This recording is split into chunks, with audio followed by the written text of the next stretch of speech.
Hello and welcome back to my channel. ఈరోజు recipe వచ్చేసి పప్పుచారు. చాలా సింపుల్గా, చాలా సింపుల్ ఇంగ్రీడియంట్స్తో మీకు పప్పుచారు చూపించబోతున్నాను. ఒక్కసారి ఈ పప్పుచారు ట్రై చేసి తిని చూడండి, మీకు చాలా అంటే చాలా నచ్చుతుంది. మళ్ళీ చేసి తింటారు. ఫస్ట్ ఒక కుక్కర్లో కందిపప్పు కడుక్కొని పెట్టుకోవాలి. ఇందులో కొద్దిగంత ఆయిల్ అలాగే పసుపు వేసేసుకొని మూత పెట్టేసి 4 విజిల్స్ వచ్చేంత వరకు కుక్ చేసేసుకోవాలి.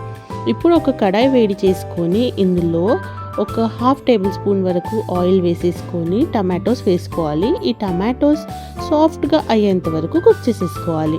చూసారు కదా, ఈ విధంగా. ఇప్పుడు మనం ఇందులో కరివేపాకు, ఆనియన్, కొత్తిమీర, ఉప్పు, పసుపు, చింతపండు గుజ్జు అలాగే వాటర్ వేసేసుకొని బాయిల్ చేసేసుకోవాలి. మీకు ఎంత పులుపు కావాలో అంత టేస్ట్ చేసేసుకొని వేసుకోండి చింతపండు గుజ్జు. ఇప్పుడు మనం దీన్ని ఒకసారి బాగా కలిపేసుకొని ఒక 4 to 5 మినిట్స్ వరకు ఉడకబెట్టుకోవాలి.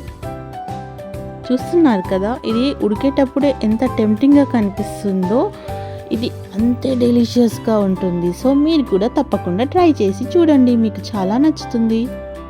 ఫ్రెండ్స్, ప్లీజ్ మీకు నా వీడియోస్ కనుక నచ్చితే ప్లీజ్ లైక్ చేయండి, షేర్ చేయండి, అలాగే సబ్స్క్రైబ్ చేయడం మాత్రం మర్చిపోకండి ప్లీజ్. ఇప్పుడు మనం ఇందులో ఉడకపెట్టి పెట్టుకున్న కందిపప్పు మ్యాష్ చేసేసుకొని అలాగే వాటర్ వేసుకోవాలి. వాటర్ కన్సిస్టెన్సీ మీకు ఎంత కావాలో అంత అడ్జస్ట్ చేసుకోండి. ఇప్పుడు మనం దీన్ని ఇంకో 5 మినిట్స్ ఉడకపెట్టుకోవాలి. ఇప్పుడు మనం దీన్ని బాగా బాయిల్ చేసేసుకోవాలి. ఇక్కడ మీద ఏదైతే నురుగు వస్తుందో అది పొంగకుండా చూసుకోండి, దాంట్లోనే టేస్ట్ అనేది వస్తుందన్నమాట. ఇది బయటికి పొంగకుండా చూసుకోండి, మధ్య మధ్యలో కలుపుకుంటూ బాయిల్ చేసేసుకోండి.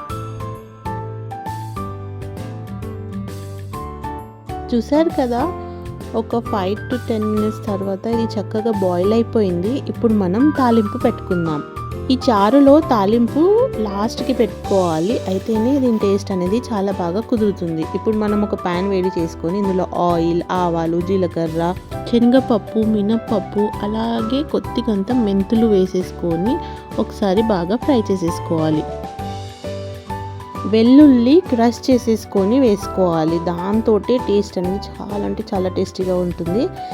అలాగే ఎండుమిరపకాయలు, పచ్చిమిర్చి, కరివేపాకు వేసుకొని బాగా మంచిగా ఫ్రై చేసేసుకోవాలి. మీరు ఇక్కడ గమనిస్తే నేను ఇక్కడ చిల్లీ పౌడర్ వాడలేదు, దీంట్లో కారం టేస్ట్ అనేది గ్రీన్ చిల్లీస్ తోటే వస్తుంది. సో గ్రీన్ చిల్లీస్ మీరు మంచిగా తాలింపులో ఫ్రై చేసేసుకొని తాలింపు వేసుకోవాలి. ఈ గ్రీన్ చిల్లీస్ మీరు అన్నంలో వేసుకొని మధ్య మధ్యలో కొరుక్కుంటూ తినండి, బాబా టేస్ట్ చాలా బాగుంటుంది.